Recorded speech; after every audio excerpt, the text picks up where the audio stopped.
Assalamualaikum warahmatullahi wabarakatuh. Alhamdulillahirabbil alamin, amma ba'du. Halo anak-anak kelas 6, bagaimana kabarnya hari ini? Baik, sehat? Pak Irfan doakan mudah-mudahan anak-anak beserta Bapak Ibu dan keluarga yang ada di rumah dalam kondisi sehat walafiat, tidak kurang satu apapun. Alhamdulillahirabbil alamin, ketemu lagi, jumpa lagi dengan Pak Irfan dalam kegiatan pembelajaran pendidikan agama Islam dan budi pekerti, dan kita akan lanjutkan hari ini belajar kita untuk kelas 6. Baiklah anak-anak, agar kegiatan pembelajaran hari ini mendapatkan keberkahan dan ridho dari Allah Subhanahu wa Ta'ala serta mendapatkan ilmu yang manfaat, mari kita awali bersama dengan membaca doa. Berdoa mulai. A'udzu billahi minasyaitonir rajim. Bismillahirrahmanirrahim. Rabbi zidni ilma warzuqni fahma. Amin ya rabbal alamin. Anak-anakku yang soleh dan solihah, pada kesempatan kali ini kita akan belajar tentang ayo membayar zakat. Dalam pertemuan pertama ini kita akan membahas diantaranya adalah tentang pengertian zakat. Yang kedua, landasan hukum diperintahkannya zakat. Dan yang ketiga, kita akan belajar tentang macam-macam zakat. Sehingga diharapkan sesudah kalian belajar materi pada hari ini, kalian bisa memahami apa itu pengertian zakat dan apa itu hukum zakat, serta kalian juga bisa memahami pembagian tentang zakat. Ya, baiklah anak, tahukah kalian zakat ini termasuk rukun Islam? Nah, tapi kira-kira rukun Islam yang keberapa ya? Masih ingat tidak kalian dengan rukun Islam? Ya, mari kita coba sebutkan satu persatu ya. Rukun Islam ada berapa? Ya, ada 5. Kita sebutkan satu persatu rukun Islam ya. Yang pertama apa? Ya, syahadat. Kemudian yang kedua, sholat. Nah, lalu yang ketiga, ya, zakat. Yang keempat adalah puasa, dan yang kelima adalah haji. Nah, pada kesempatan ini kita akan belajar tentang rukun Islam yang ketiga ya, zakat. Jadi zakat adalah termasuk rukun Islam yang ketiga. Baik anak-anak, apa yang perlu kita ketahui tentang zakat? Nah, kita akan belajar tentang pengertian zakat. Apa itu zakat? Nah anak-anak, menurut bahasa, kata zakat, jadi kalau ditulis zakat ditulis dalam bahasa Arab adalah huruf za, huruf kaf, huruf alif, huruf ta. Taknya huruf ta marbutah atau ta bunder. Ini berasal dari kata dasar zaka yang berarti, ini banyak artinya, ada tumbuh, berkembang, suci, berkah, baik, memuji, dan halal. Nah, semua ini adalah makna kata zakat menurut bahasa. Tumbuh, berkembang, suci, berkah, baik, memuji, dan halal. Ini semuanya adalah makna kata dari arti dari zakat.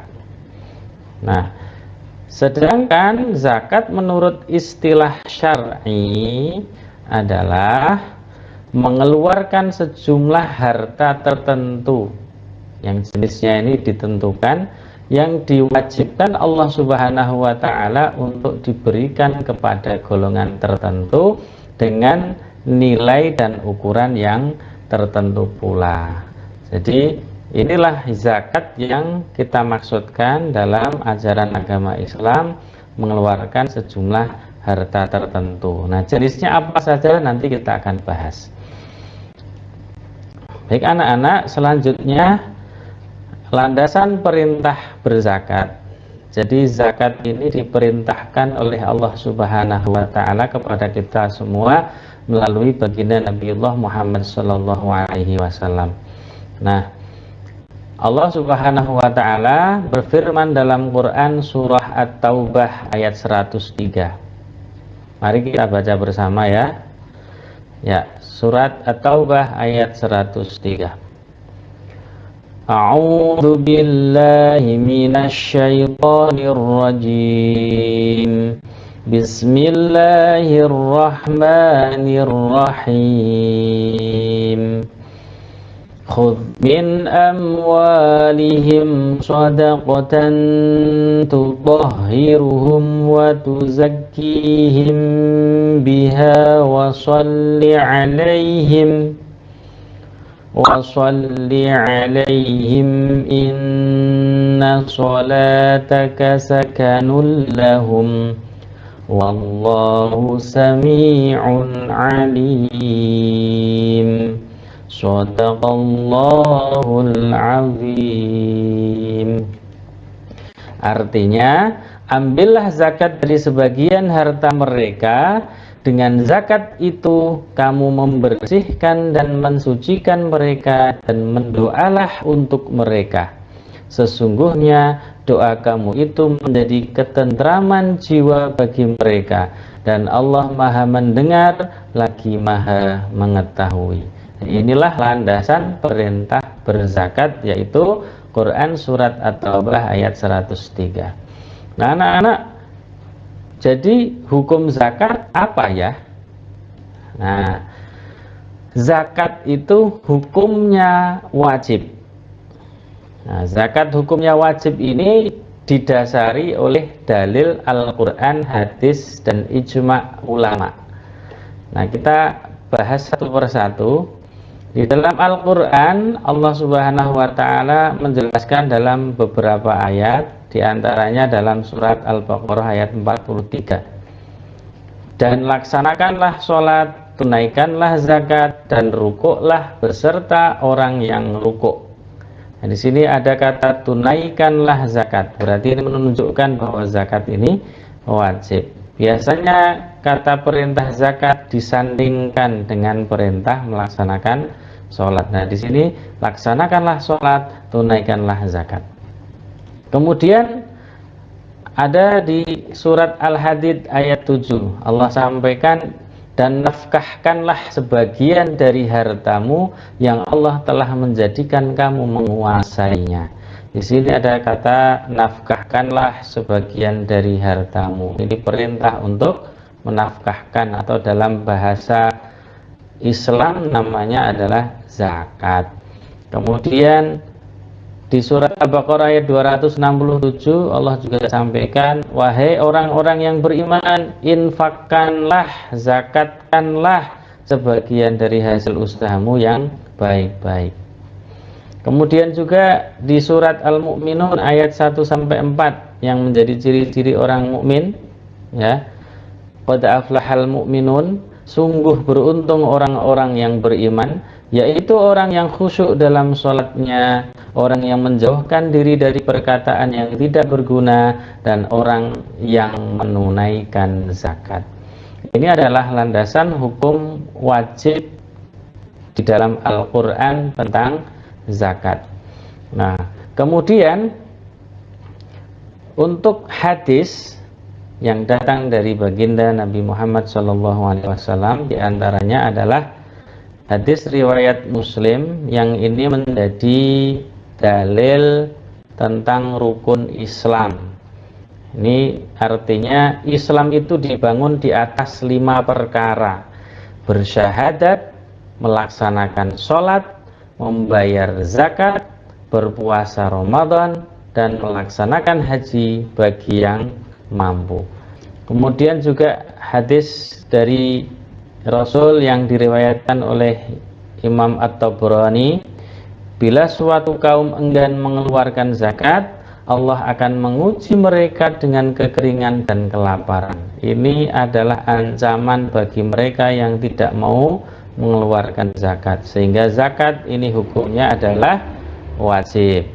Kemudian satu lagi hadis yang diriwayatkan oleh Al-Bazzar dan Baihaqi, bila zakat bercampur dengan harta lainnya, maka ia akan merusak harta itu, maka zakat harus dibayarkan. Ini adalah dalil dalam hadis Nabi Muhammad SAW. Kemudian ijma para ulama. Ijma itu adalah kesepakatan yang dilakukan oleh para ulama. Selain Al-Quran dan hadis, ada yang namanya ijma ulama, bahwasanya kesepakatan ulama, baik ulama salaf maupun ulama khalaf. Ulama salaf itu ulama tempo masa dahulu pada sebelum abad kedua Hijriah, maupun khalaf. Nah, khalaf itu ulama masa kini, ulama kontemporer, menyatakan bahwa zakat merupakan kewajiban yang harus dilaksanakan oleh umat Islam dan haram mengingkarinya. Baik, kita lanjutkan tentang pembagian zakat.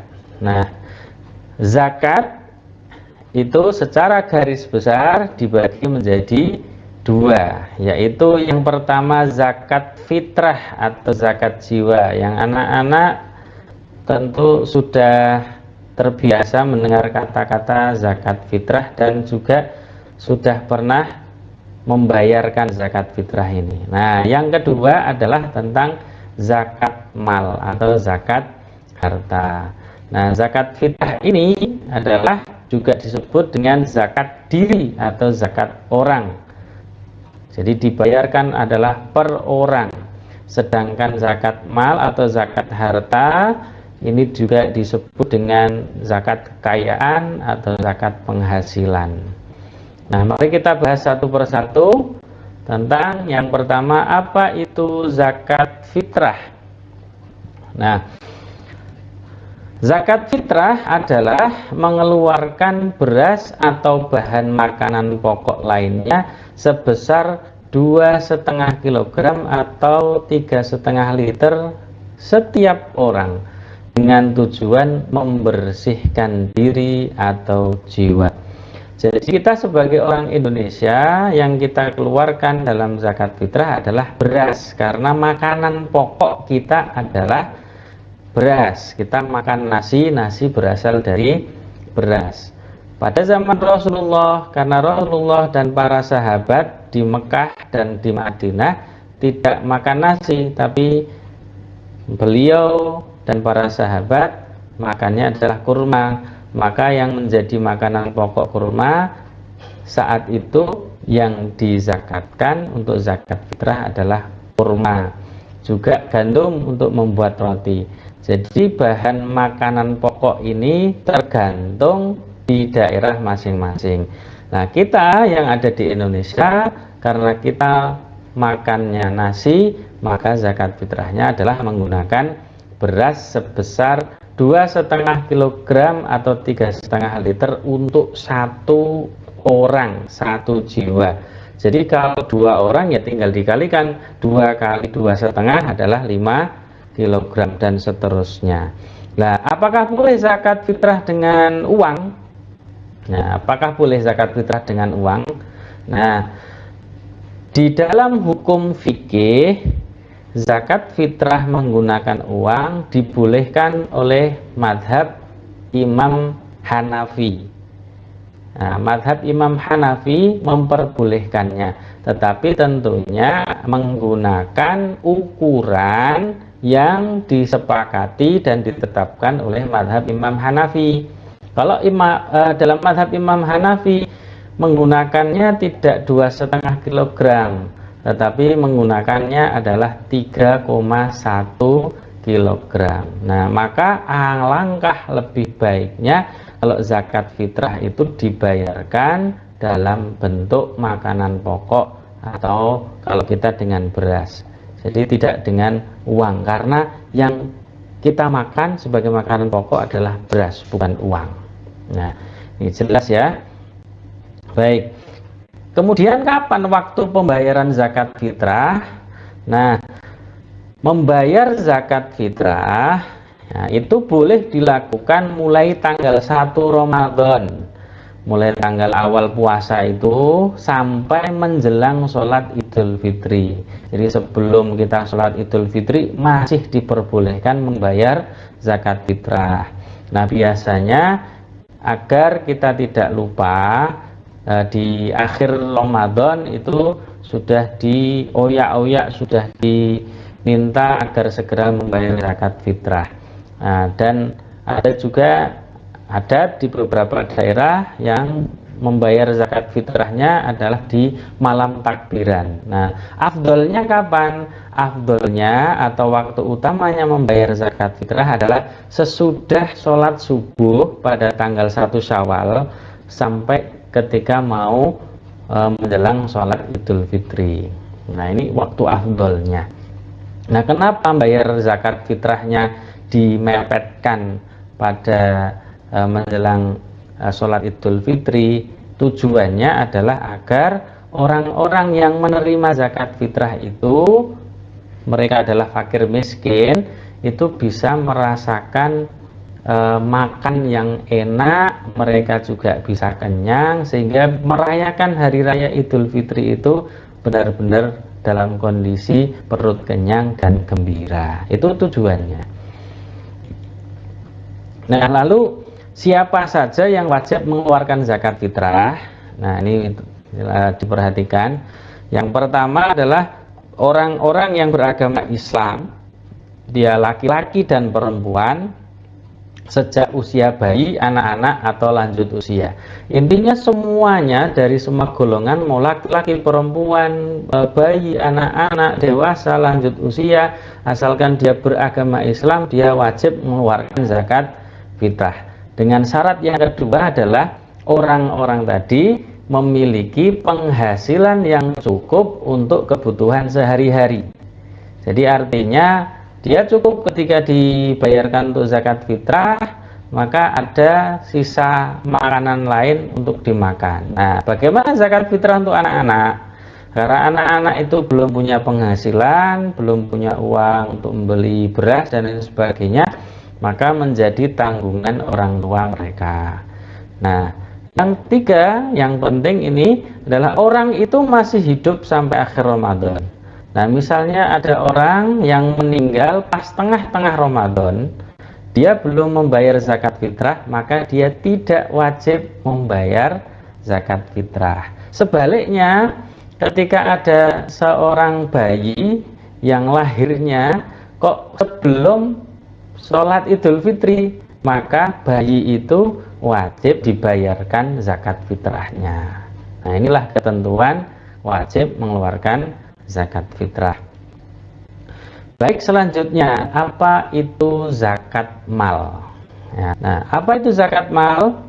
Nah, zakat mal berarti membersihkan harta dengan mengeluarkan sebagian dari harta yang dimiliki dan diberikan kepada orang yang berhak menerimanya apabila sudah mencapai nisab atau ketentuan syarat. Nah, jadi tujuan dari zakat mal membersihkan harta. Kalau zakat fitrah membersihkan diri atau membersihkan jiwa, zakat mal ini membersihkan harta. Nah, tadi ada istilah namanya nisab. Nah, nisab adalah ukuran tertentu seseorang wajib membayar zakat. Nanti kita akan bahas. Nah, dan juga dalam zakat itu ada namanya haul. Nah, haul adalah lama waktu suatu harta menjadi milik seseorang dalam jumlah tertentu. Umumnya haul itu 1 tahun, umumnya ya. Nah, baik anak-anak, apa syarat wajib zakat mal? Nah, siapa saja ini yang wajib zakat mal ini? Nah, syaratnya yang pertama adalah orang Islam. Jadi orang non-muslim tidak wajib membayar zakat. Kemudian yang kedua, dia baligh dan berakal, tidak gila.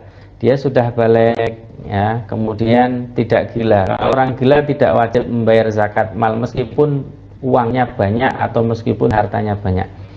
Termasuk anak kecil juga anak yang belum balik tidak wajib membayar zakat mal karena dia belum balik, meskipun dia punya harta warisan yang sangat banyak. Nah, kemudian milik yang sempurna atau milik sendiri. Jadi harta yang dia miliki itu adalah milik sendiri, bukan milik gotong royong atau mungkin milik orang lain. Kemudian selanjutnya mencapai nisab. Nah, zakat harta yang tadi dimilikinya itu jumlah barang yang dimiliki sesuai ketentuan nisabnya. Kemudian mencapai haul, waktunya mencapai 1 tahun pada umumnya, dan termasuk barang yang wajib dizakati. Nah, kira-kira barang yang wajib dizakati apa? Apakah semua harta itu wajib dizakati? Nah, ini kita akan bahas. Nah, jenis harta yang wajib dizakati. Nah, yang pertama adalah hewan ternak. Nah, hewan ternak ini disebut dengan zakat an'am. Membacanya an'am ya. Apa saja? Nah, zakat an'am atau hewan ternak ini meliputi segala jenis dan ukuran domba atau kambing, kemudian sapi atau kerbau, dan juga unta. Jadi segala jenis dan ukuran, mau betina mau jantan, ukurannya masih bayi atau mau sudah umur 1 tahun 2 tahun, ini nanti semuanya akan terhitung. Nah, haulnya berapa? Haulnya 1 tahun. Kemudian nisabnya berapa? Lah, ukuran nisabnya jika dalam 1 tahun, misalnya seorang peternak domba atau kambing kok sudah punya 40 ekor, dalam waktu 1 tahun itu punya 40 ekor, maka dia wajib membayar zakat. Zakatnya apa? Zakatnya 1 ekor domba atau 1 ekor kambing. Nah, kemudian sapi, kalau sapi atau kerbau itu nisabnya 30 ekor. Nah, dalam 1 tahun kok punya 30 ekor sapi atau kerbau, maka dia wajib membayar zakat dengan 1 ekor sapi atau 1 ekor kerbau. Nah, sedangkan unta, seorang punya 5 ekor, nah, nisabnya 5 ekor. Nah, dia wajib membayar zakat 1 ekor kambing atau domba. Kalau unta punya 5 ekor, zakatnya 1 ekor domba atau kambing ya. Ini yang beda. Kalau domba, kambing, zakatnya berupa domba kambing. Sapi atau kerbau, zakatnya berupa sapi atau kerbau ya. Tapi kalau unta yang ngasih 5 ekor, ini zakatnya adalah 1 ekor domba atau kambing. Nah, jelas ya. Nah, kemudian yang kedua, jenis harta yang wajib dizakati adalah simpanan perhiasan atau yang disebut dengan zakat nuqud. Nah, apa itu? Nah, zakat nuqud itu meliputi segala perhiasan atau harta yang terbuat dari emas, perak, dan logam mulia lainnya.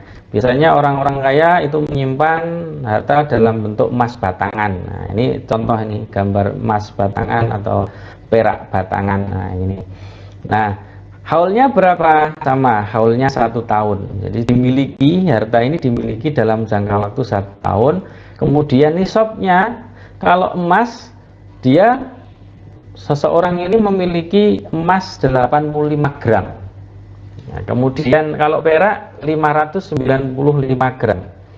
Ya, jika orang dalam 1 tahun ini memiliki harta sekian banyak, ini kalau misalkan dirupiahkan itu, kalau misalnya 1 gram emas itu kurs sekarang sekitar 1 juta.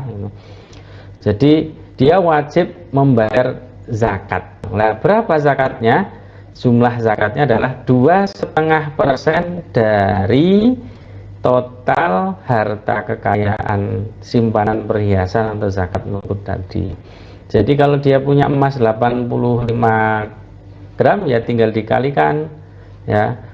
Jadi kalau 85 gram, 1 gramnya misalnya 1 juta, berarti ini dianggap katakanlah 85 juta, ya tinggal dikalikan 2,5 kali 85 juta.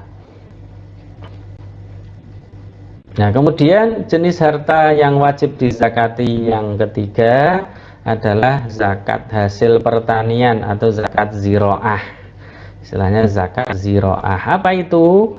Yaitu jenis tumbuhan yang bernilai ekonomis seperti biji-bijian, padi, jagung, umbi-umbian, sayuran, buah-buahan, dan lain-lain. Nah, ini biasanya untuk para petani. Nah, haulnya kapan? Haulnya adalah saat panen. Nah, semakin sering panen berarti semakin sering bayar zakat. Kalau setahun hanya panen sekali ya berarti zakatnya sekali. Kalau 1 tahun bisa panen 4 kali ya berarti bisa zakat sampai 4 kali. Nah, bagaimana jumlah zakatnya? Nah, ini ada 2 ketentuan.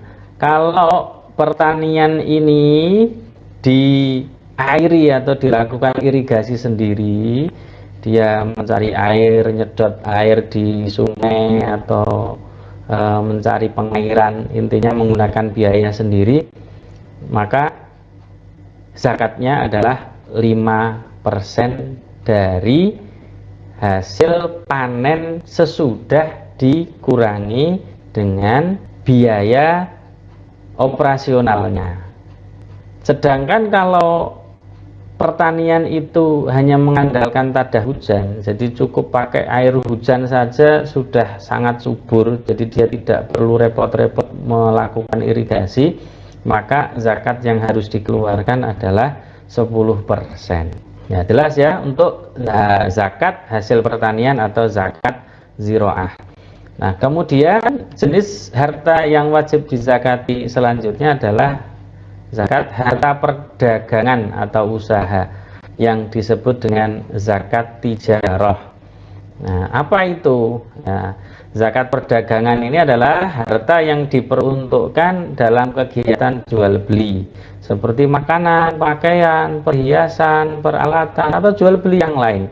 Intinya adalah ini harta yang didapatkan dari usaha atau perdagangan. Nah, haulnya adalah 1 tahun. Nah, dari nisab berapa? Nisab setara 85 gram emas. Misalkan di zakat perdagangan itu perhitungannya seseorang punya laba dalam 1 tahun itu mendapatkan laba setara 85 gram emas atau katakanlah 85 juta setahun, maka dia sudah wajib zakat mal. Nah, berapa besarannya? 2,5% dari harta perdagangan atau usaha dia selama 1 tahun tadi.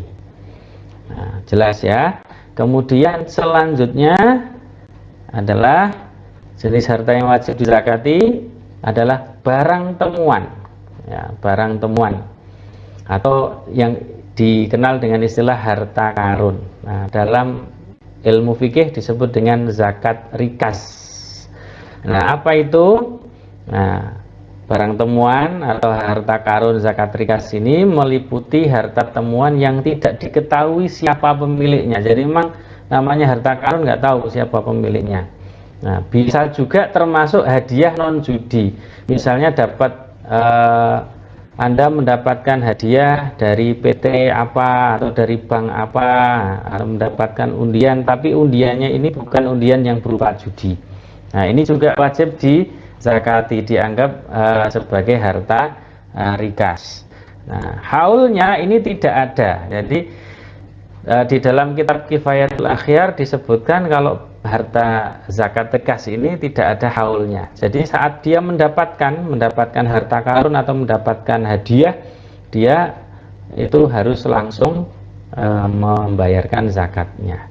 Syaratnya adalah harus mencapai nisab, sama nisabnya adalah setara 85 gram emas. Jadi kalau misalnya menemukan harta kok nggak sampai 85 gram emas, kira-kira 85 juta gitu ya, kurang dari 85 juta ya berarti dia tidak wajib membayar zakat rikas. Nah, kalau misalnya 85 juta atau lebih ya berarti dia wajib membayar zakat rikas. Berapa yang harus dibayarkan? Yang harus dibayarkan adalah 20% dari harta barang temuan atau harta karun tadi ya. Nah, kemudian yang terakhir jenis harta yang wajib dizakati adalah zakat profesi atau zakat penghasilan. Nah, yaitu zakat yang dikeluarkan dari penghasilan atau profesi yang telah mencapai nisab. Dan ini zakat profesi itu adalah untuk para pegawai dan karyawan. Nah, ini haulnya adalah 1 tahun perhitungannya dan dapat dibayarkan setiap bulan. Nah, nyicil setiap bulan bisa. Kemudian nisabnya setara dengan 85 gram emas, atau dalam 1 tahun itu kalau seseorang itu digaji senilai 85 gram emas, maka dia wajib zakat. Kalau kurang dari itu maka memang tidak wajib zakat, tapi alangkah baiknya dengan cara sedekah. Jadi uangnya disedekahkan agar lebih berkah. Ini tadi adalah jenis-jenis harta yang wajib dizakati. Coba kita review sekali lagi. Yang pertama adalah hewan ternak atau zakat an'am. Kemudian yang kedua adalah simpanan perhiasan atau zakat nuqud. Kemudian yang ketiga adalah hasil pertanian atau zakat zira'ah. Kemudian yang keempat adalah harta perdagangan atau usaha yang disebut dengan zakat tijarah. Kemudian yang kelima adalah barang temuan atau harta karun yang disebut dengan zakat rikas. Dan yang terakhir yang keenam adalah zakat profesi atau zakat penghasilan. Nah, inilah semua pembahasan tentang jenis-jenis harta yang wajib dizakati. Alhamdulillahirrabbilalamin, anak-anak kita sudah belajar di pertemuan kita yang pertama membahas tentang zakat. Sudah kita sebutkan bersama-sama dan kita pelajari bersama tentang pengertian zakat, tentang dalil-dalil yang melandasi perintah diwajibkannya zakat, serta pembagian zakat, baik itu zakat fitrah maupun zakat mal. Mudah-mudahan anak-anak bisa mengambil manfaat dari ilmu pada hari ini. Dan insya Allah kita akan lanjutkan pembahasan tentang zakat pada pertemuan yang kedua di video pembelajaran selanjutnya. Jangan lupa untuk mengerjakan tugas dari Pak Irfan. Tugasnya ada di kolom deskripsi pada video ini. Baiklah anak-anak, untuk mengakhiri kegiatan belajar kita pada hari ini, mari kita bersama-sama mengakhirinya dengan membaca hamdalah. Alhamdulillahi Rabbil Alamin. Sampai jumpa lagi pada pertemuan berikutnya di video pembelajaran selanjutnya. Wallahul muwafiq ila aqwamit thoriq. Wassalamualaikum warahmatullahi wabarakatuh.